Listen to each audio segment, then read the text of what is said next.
Coming up on this Tuesday edition of Newsline at Noon, opposition lawmakers go on a sit-in protest boycotting all legislation until the ruling party agrees to give the bereaved families of the victims of April's ferry disaster a say in setting up a probe into the tragedy. Record downpours in Southeast Korea kill at least 5 people and leave at least 5 others missing. Plus, Syria says it's ready to cooperate with Washington in fighting the Islamic State as the U.S. top military officer stresses the need to tackle them there. These stories and more on Newsline at Noon.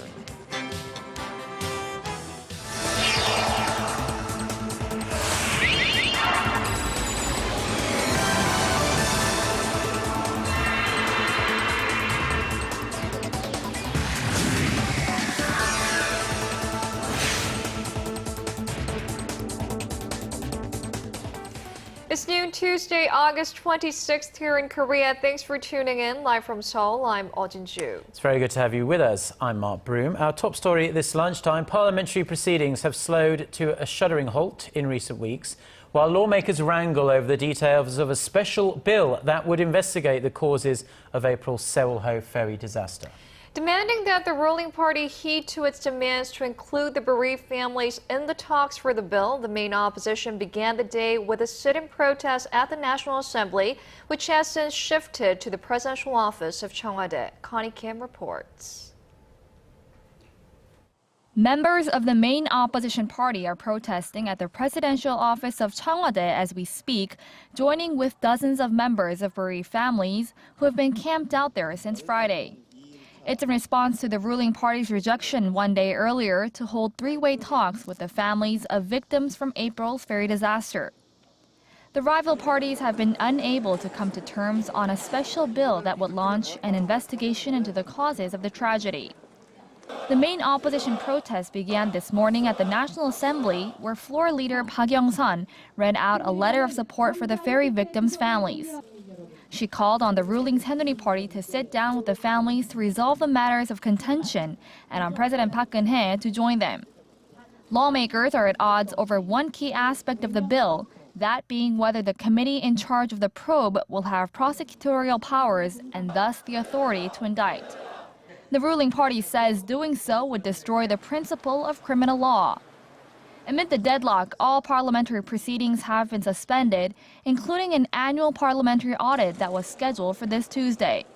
Now, that doesn't just bring President Park's economic and reform drives to a grinding halt, it also delays the parliament's budget planning for next year.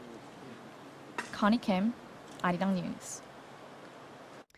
Now, Finance Minister Choi Kyung-hwan has a lot to lose from the parliamentary deadlock while lawmakers go back and forth over the ferry investigation.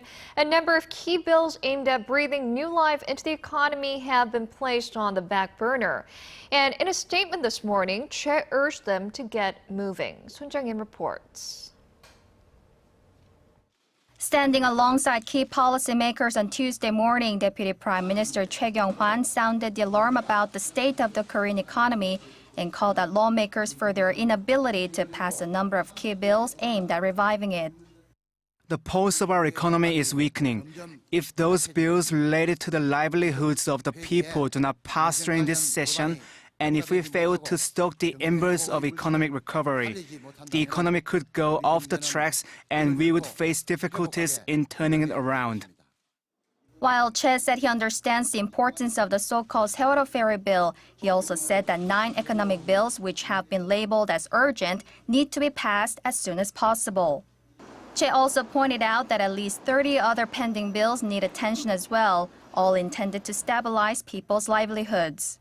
The finance minister asked that lawmakers show leadership moving forward. Sun Jung-in, Arirang News.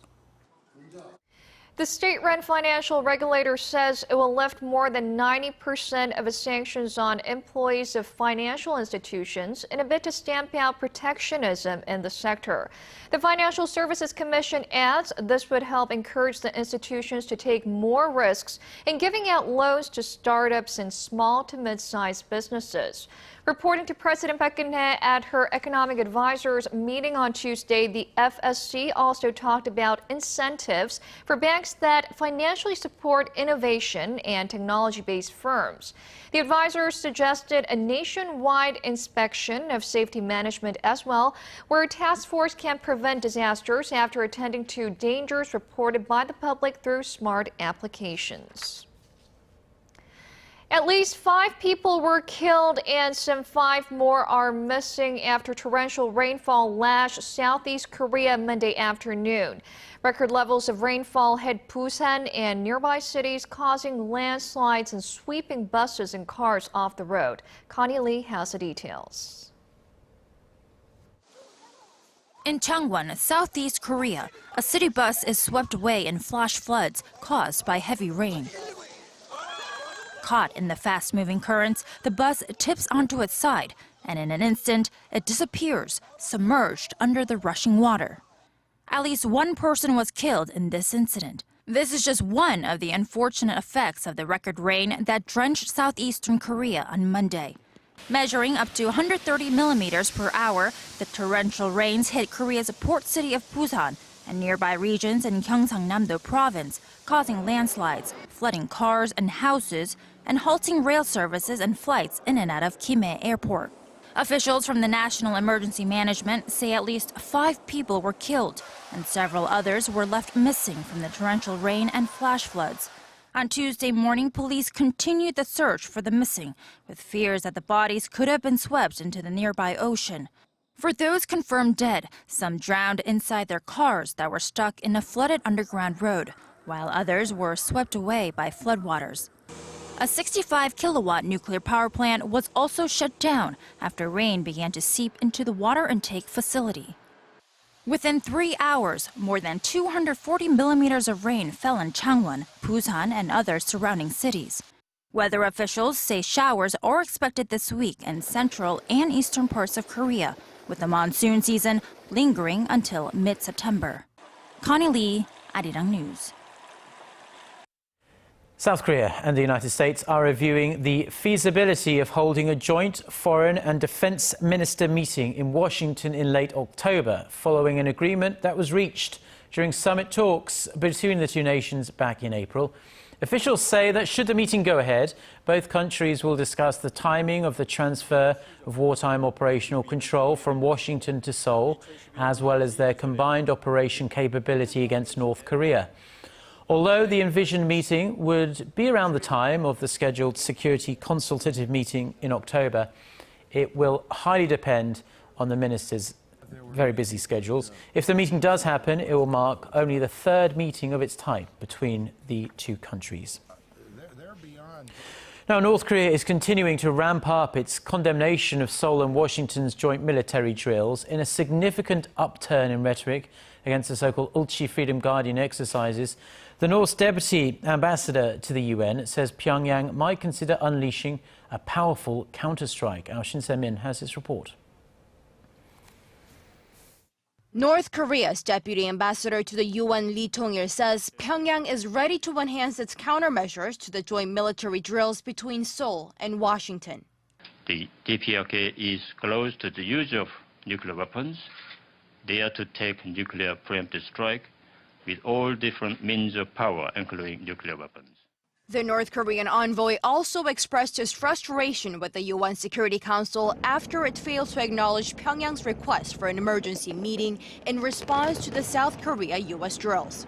The ambassador said the UN's inaction sends the wrong message to the international community, and the Security Council is encouraging the US to continue its provocative and dangerous joint military exercises against the North. The North Korean official also showed a slightly softer side. In all these proposals are reflected the principled position of the DPRK on easing of the tension and bringing the national unity. North Korea has been heavily critical of the joint South Korea-US exercises since they kicked off on August 18th.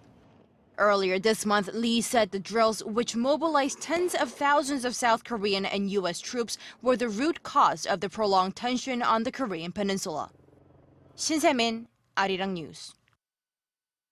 Russia's foreign minister has dismissed speculation that North Korean leader Kim Jong-un is planning to travel to Russia soon for talks with Russian President Vladimir Putin. Sergei Lavrov said on Monday that the reports out of South Korea were categorically not true. Earlier, a media outlet in Seoul reported that Kim was planning to go to Russia in late August or early September in a trip that was supposedly aimed at countering Chinese President Xi Jinping's visit to Seoul last month. South Korea's new ambassador to Japan says the Japanese government must apologize for its historical wrongdoings before any summit talks between President Park and Prime Minister Abe can take place. To smooth the way a little, Eoh Jin-joo has vowed that he will do what he can to try and improve the really rather frosty ties between the two countries. Our Kim Min-ji has this report. Korea's new ambassador to Japan says Seoul and Tokyo need summit talks, but only after Japan shows sincerity about its historical wrongdoings, including the sexual enslavement of Korean women. Speaking to reporters after his inauguration ceremony on Monday, Eoh Jin-joo, a four-term lawmaker, said talks need to take place in order to improve bilateral ties, a sentiment he believes is also shared by President Park Geun-hye. However, he added that before they are held, Japan must show some sort of action, especially regarding the sex slave issue, and when the summit is held, an outcome should be delivered. He said abnormal relations between the two countries, which have hit a low in recent months, should not continue, adding that he'll do all he can to better bilateral ties. Eoh also highlighted the importance of security cooperation between the two amid continuous nuclear threats from North Korea. The ambassador also noted that next year should be a new starting point for Korea and Japan as they mark the 50th anniversary of diplomatic ties. Kim Min-ji, Arirang News.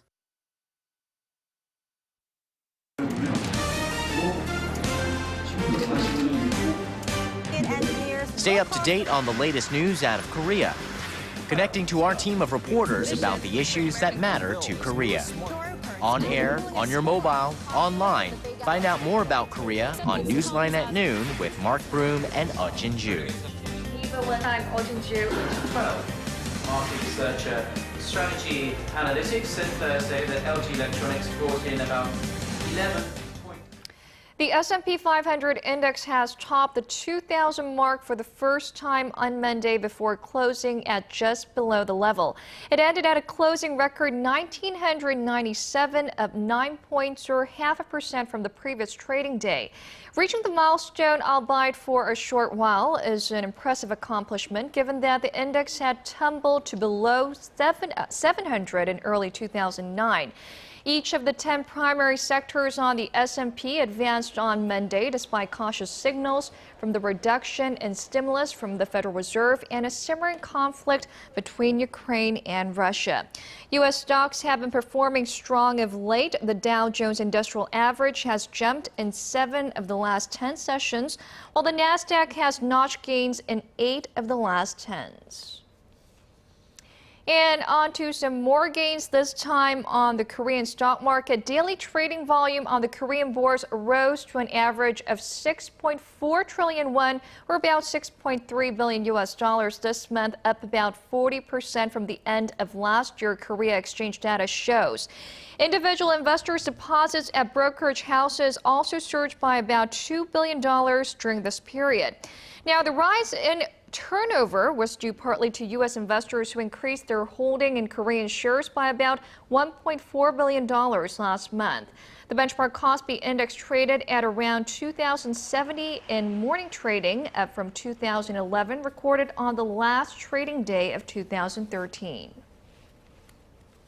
Now to some rather worrying economic news, because almost 1 in every 4 households in Korea are finding it impossible to make ends meet. According to Statistics Korea, the ratio of households with 2 or more people whose spending exceeds their disposable income reached 23% in the second quarter. That's up 0.9 of a percentage point from the same period last year. The agency says the rise came as the growth of disposable income failed to catch up with the consumption spending. Disposable income rose 2.8%, while spending jumped 3.1% from a year ago. The Korean corporate world is set up pretty much like Korean society is, as a hierarchy where employees are commended for taking orders and looked down upon, really, for expressing new ideas to their seniors. But IT companies who see this as a barrier to promoting creativity are taking steps to change that. Our Yulian has this report. Korean IT companies are creating a more casual work environment to promote creativity. Daum Communications, which is set to merge with Korea's largest messenger application company, Kakao Corporation, says it will have its 1,600 workers refer to each other with English names by October. It's intended to eliminate the hierarchy that's standard in Korean culture, where employees are socially obligated to address each other by their position and seniority instead of by their first names like in the West. Daum believes the change will allow young staffers to more freely express themselves and enhance communication and cooperation in the process. Naver Corporation took a step in the same direction recently when it said that its employees will stop referring to each other by their positions and use Mr. or Mrs. along with their Korean names instead. Could the seemingly minor changes bring about real changes to Korea's innovation potential? A recent innovation index ranked Korea 16th out of 77 countries, higher than Japan or China. But when it came to the so-called tolerance index, which measures how much a society tolerates different values and thoughts, Korea was ranked near the bottom at 61. With Korea's rigid and hierarchical corporate culture being blamed for stifling creativity, the IT companies are trying to break it down one English name at a time. Yurian, Arirang News.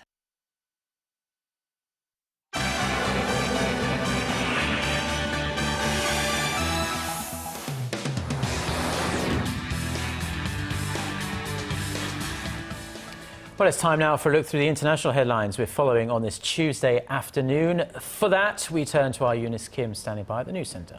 Eunice, American airstrikes have been quite effective in Iraq. Nonetheless, Islamic State militants are making gains in vast areas there, as well as neighboring Syria. That's right, Jin-joo, and the Syrian government has said it is ready to work with the U.S. to fight off the militants. But that offer came with a caveat. Our Kwon-soa has that story. Syria's foreign minister says his country welcomes any international help, including from the U.S., in fighting Islamic State militants. He was making the remarks a matter of hours after IS took control of a major airbase in north-central Syria. We are ready to cooperate and coordinate with regional countries and the international community in fighting terrorism following the resolutions of the Security Council. We welcome everybody. The offer did not come without restrictions, as the minister warned that any U.S. airstrikes must be coordinated with Damascus, and anything else would be considered as an aggression. Washington has not yet made clear whether it will expand its aerial campaign from IS bases in Iraq to those in Syria. Chairman of the Joint Chiefs of Staff General Martin Dempsey seemed to tone down statements he made last week about the threat posed by IS. He told reporters on Monday that he would not recommend airstrikes in Syria until there was evidence IS posed a direct threat. Also on Monday, the UN condemned crimes committed by IS militants in Iraq. It said there was substantial evidence of widespread rights violations, such as targeted killings, abductions, sexual abuse, slavery, and the besieging of specific communities. Such cold-blooded, systematic, and intentional killing of civilians, after singling them out for their religious affiliation, may amount to war crimes and crimes against humanity. The United Nations estimates more than 191,000 people have been killed in the current crisis. Kwon-soa, Arirang News. And we are learning that U.S. President Barack Obama has approved reconnaissance flights over Syria as a precursor to potential airstrikes. We'll bring you more details as they come in our next newscast.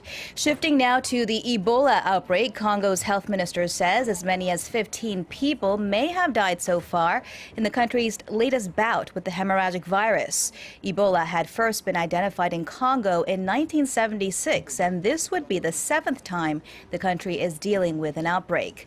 The minister said tests have identified a different strain of the virus from the Zaire strain that's wreaking havoc in West Africa, one of a Sudanese strain of Ebola and another a combination of the two.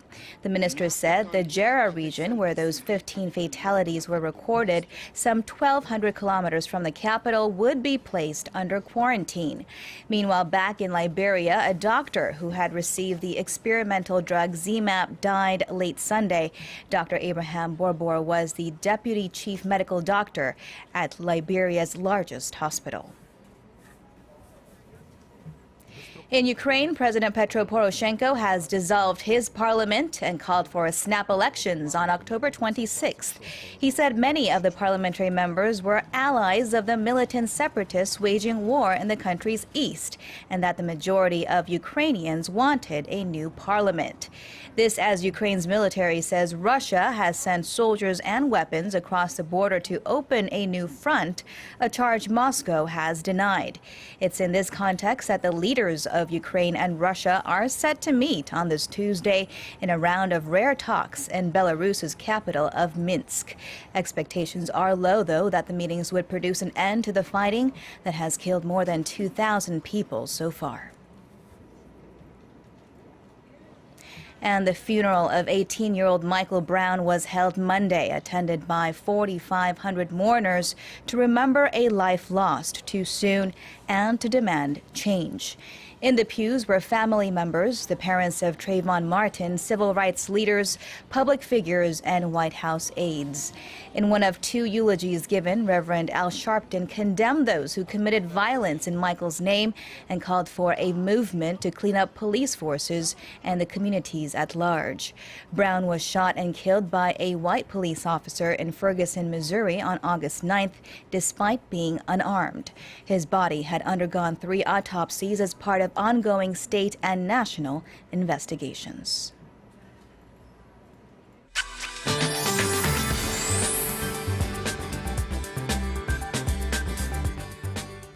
Good afternoon. I'm Lee Ji-hyun with your weather updates. As we saw in the earlier reports, the torrential rain down south caused serious damage near Busan area. But thankfully, most of the rain clouds have moved out overnight, with an exception in the east, as we can still see lingering rain clouds are dropping showers in those areas. About 5 to 40 millimeters of rain is in store for people in the east. And for today, the rest of the country can expect a mix of sun and clouds throughout the day. And with that sunshine, temperatures will be warming well into upper 20s, which is about a couple of degrees higher than yesterday. So let's take a closer look at today's temperatures.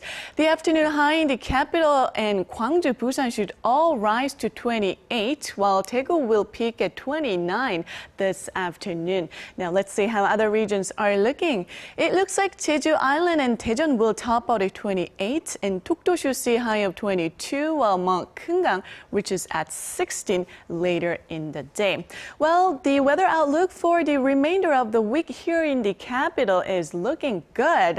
We should get more sun as we head into the end of the week, and temperatures are expected to be above the seasonal averages under mostly to partly sunny skies. So if you haven't been able to do some of the activities because of the rain for the last couple of days, it's your chance to do so from now on.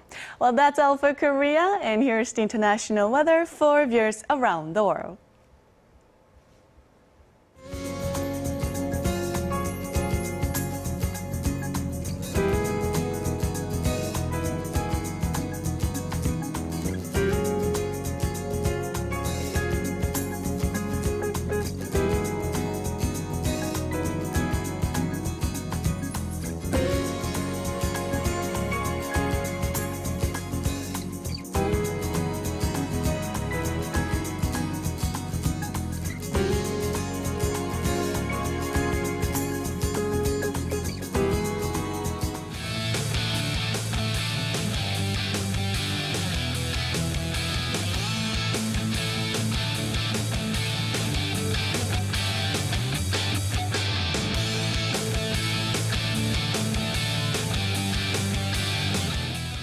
Well, those are the stories we're following at this hour. Mark and I'll be back at the same time on Wednesday. Until then, goodbye.